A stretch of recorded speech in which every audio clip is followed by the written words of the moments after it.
नमस्कार, स्वागत करते हैं आप सभी का। 5 मिनट में 25 प्रश्न हमारा लक्ष्य है। ग्रामीण परिवेश 25 में 25 प्रश्न। पहला प्रश्न है, निम्नलिखित में कौन सामाजिक संरचना का प्रकार है? तो सेवा भाव का प्रदर्शन भी होना चाहिए, सार्वभौमिक अर्जित प्रतिमान भी होना चाहिए, सार्वभौमिक प्रदत्त प्रतिमान भी होना चाहिए और विशिष्ट अर्जित प्रतिमान। इसलिए यह ऑप्शन जो इसमें है, परंतु सेवा भाव पूर्णतया नहीं आता है, इसलिए डी ऑप्शन सही है। बी, सी, डी। मनुष्य एक सामाजिक प्राणी है, यह कथन किस समाजशास्त्री का है? तो देन आंसर है अरस्तु, जो महान वैज्ञानिक थे। उसके बाद किस मुगल शासक ने फसली वर्ष की शुरुआत की थी? तो इसका ऑप्शन हो जाएगा कि इसके सी नंबर हो जाएगा, अकबर ने फसली वर्ष की शुरुआत की थी। उसके बाद उत्तर प्रदेश जमींदारी उन्मूलन एवं भूमि सुधार अधिनियम कब लागू हुआ? तो ये 1 जुलाई 1950 को लागू हुआ। अनुसूचित जातियों एवं अनुसूचित जनजातियों को पंचायत में आरक्षण दिया गया है, तो जितनी उनकी संख्या होती है उसी संख्या के अनुपात में दिया गया है, इसलिए ऑप्शन डी सही हो जाएगा। अगला प्रश्न है कि सर्वप्रथम किन 2 राज्यों में पंचायती राज व्यवस्था स्थापित की गई? तो राजस्थान व आंध्र प्रदेश में स्थापित की गई। ऑप्शन सी सही है। किस पंचवर्षीय योजना में जवाहर रोजगार योजना 1989 की शुरुआत की गई? तो इसका ऑप्शन हो जाएगा 7वीं पंचवर्षीय योजना 1989 में।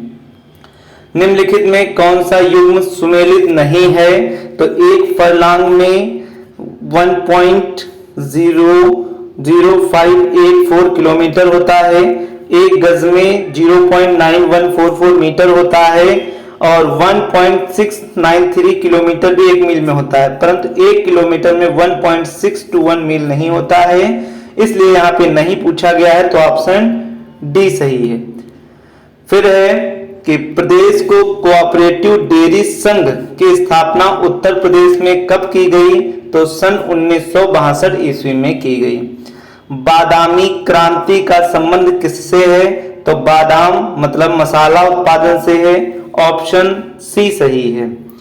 उसके बाद संकटग्रस्त और विलुप्त जाय जीवों का विवरण संबंधित किसमें होता है? तो ये रेड डाटा बुक में होता है, जो ICUM के द्वारा जारी किया जाता है।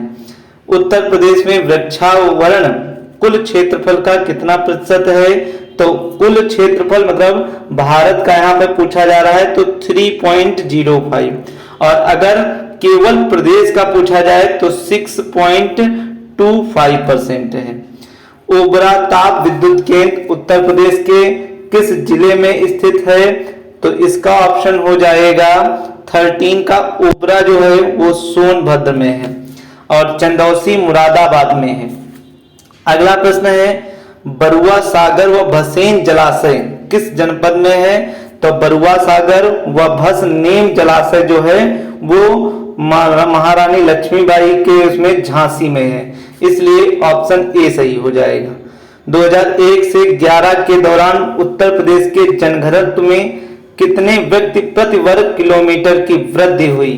तो यहां पर हो जाएगा 139 व्यक्ति पर वर्ग किलोमीटर में। भारतेंदु नाट्य अकादमी किस वर्ष स्थापित किया गया?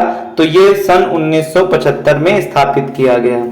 अगला है, निम्नलिखित अनुच्छेदों में कौन सा अनुच्छेद पंचायतों में अनुसूचित जातियों एवं जनजातियों के लिए सीटों के आरक्षण का प्रावधान करता है? तो ये हो जाएगा ऑप्शन ए, अनुच्छेद 243 का डी है। अगला प्रश्न, निम्नलिखित में कौन सी एक समिति पंचायती राज समिति से संबंधित नहीं है? तो उसमें अशोक मेहता भी हैं, सिंघवी भी समिति संबंधित है और बलवंत राय मेहता है, परंतु PNVN राव समिति नहीं है, इसलिए यहाँ पे नहीं पूछा गया है, तो ऑप्शन ए सही हो जाएगा।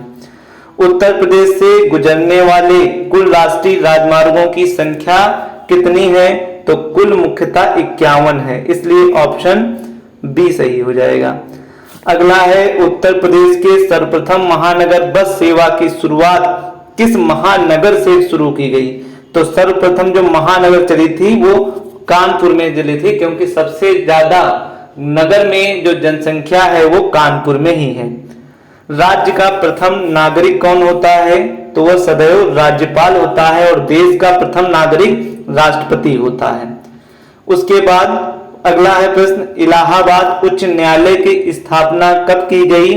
तो ये सन 1866 ईस्वी में की गई है।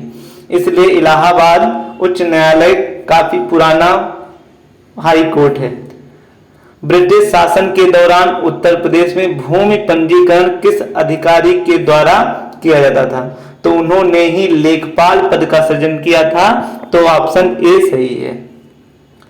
उसके बाद बेटी बचाओ बेटी पढ़ाओ कार्यक्रम कब शुरुआत की गई? तो इसकी शुरुआत 22 जनवरी 2015 को हरियाणा से शुरुआत की गई, इसलिए क्योंकि वहां पर लिंगा अनुपात सबसे कम है, तो यह हो जाएगा। सफलता पूर्वक कार्य हेतु पंचायती राज को पूरे सहयोग की जरूरत होती है। तो मुख्यतः जो सफलतापूर्वक होगी वो मुख्यतः वहां की रहने वाली जनता होगी, इसलिए ए सही है, स्थानीय जनता की। 5 मिनट में 25 प्रश्न थे, और भी श्रृंखला लाते रहेंगे। आप लोग अधिक से अधिक लाइक शेयर एंड सब्सक्राइब करिए। Thank you.